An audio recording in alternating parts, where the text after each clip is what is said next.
مشاهدين، اليوم غنصاوب معكم واحد العصير بافوكا والليمون، كيجي رائع ومنعش وصحي. كتجي رائع وانتم عارفين افوكا مع الليمون كيفاش كتجي. السلام عليكم مشاهدين، كي دايرين؟ لاباس عليكم؟ بخير، نتمنىكم تكونوا كاملين بخير وعلى خير يا ربي، وصحه جيده نتوما والعائله والاصدقاء والوليدات، وتكونوا بصحه مزيانه وبخير وعلى خير يا ربي، وما تمنيتوا في حياتكم يا ربي. ها نتوما كما كتشوفوا مع البيتزا راه رائع. كيجي واحد الغداء اش غنقول لكم منعش وتكون افوكا بارده والليمون بارد في هذا الصيف هذا، راه كيجي صحي مع البيتزا. اش غنقول لكم، رائع يا المشاهدين. ها نتوما هنايا عندنا الليمون وعندنا افوكا كما كتشوفوا. هنايا الليمون راه بارد، اللي بغيتو تزيدوا فيه مكعبات الثلج ممكن باش يجيكم بارد مع هاد الصيفه. وافوكا تياخذوا هاد الماركه هذه كتكون زوينه. غسلناها هنا، غسلنا الليمون وافوكا وغادي نطحنوا الليمون. خذوا هاد الماركه هذه ديال هاد الليمون اللي كيكون ملس، راه كيكون فيه الماء مزيان، ما تاخذوش داك الناشف كيكون شاحف. هذا اللي كيكون ملس، الجلده ديالو ملسه والتوركه اللي كتلقيه رطب، هذاك كيكون فيه الماء مزيان. هنا غادي نطحنوا الليمون. بقاو معايا لا تروحوا فين، تتشوفوا واحد العصير كيجي رائع. دابا الصيف راه محتاجين العصيرات بزاف.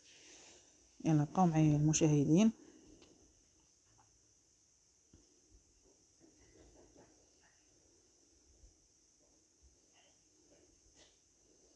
الليمون فيه فيتامين سي، افوكا تيجي فيه فيتامينات كثيره بلا ما نعاود لكم على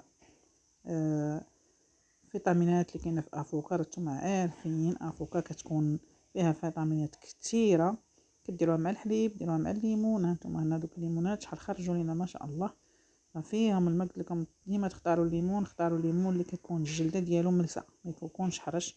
وهنا غناخذوا افوكا، ما غناخذوش كامله، غناخذوا غير النص ديالها. هانتوما شوفوا تبارك الله ما شاء الله. خذوا الافوكا اللي كتكون حتى هي حرشه، هذيك الافوكا اللي كتكون الجلده ديالها رطبه، راه كتولي كحله ملي كطحنوها كتولي كحله. وشوفوا هذه تبارك الله ما شاء الله. هانتوما كيبقى العصير ديالها كيبقى خضر سيكتور. لا درتو مكعبات ديال الثلج كتبقى رائعه وكتبقى زوينه. هانتوما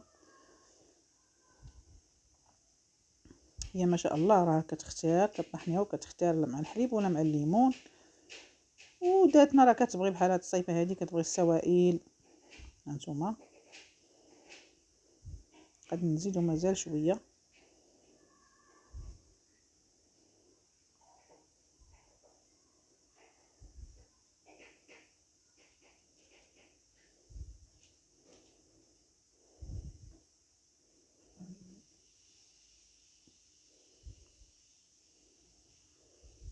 طايبه بزاف ما شاء الله، هي طيبه.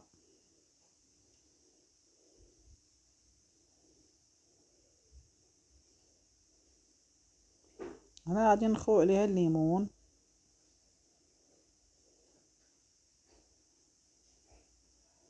ممكن طحنوا الليمون ديروه في الثلاجه حتى هو حتى يبرد. ما كانش عندكم الليمون بارد كديروا مكعبات ديال الثلج باش يجيكم العصير بارد، وتبقى الافوكا في اللوين ديالها زوين. ولكن هاد الافوكا الحرشه راه هي كتبقى اللوين ديالها كيبقى زوين ما كتكحالش. الافوكا اللي عندها الجلده رطبه هي اللي كتكحل في العصير.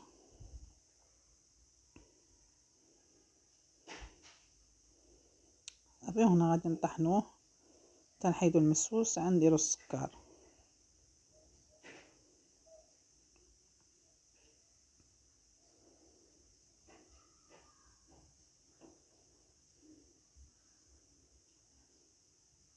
خليوه يطحن وانا معكم.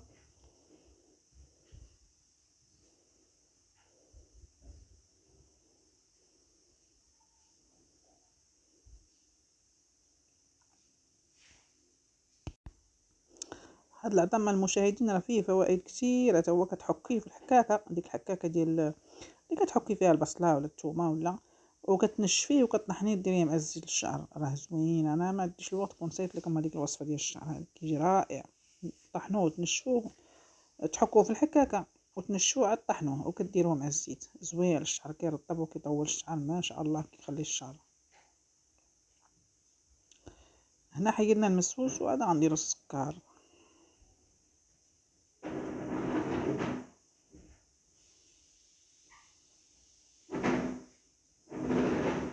هانتوما درت غير هاد الشاشيه،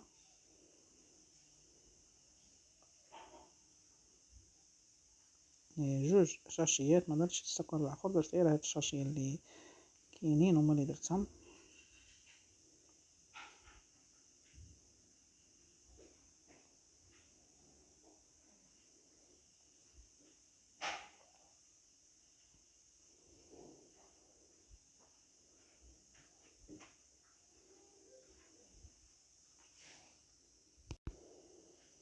هانتوما كي جا، ها هو هذا مسوس وهذا حلو.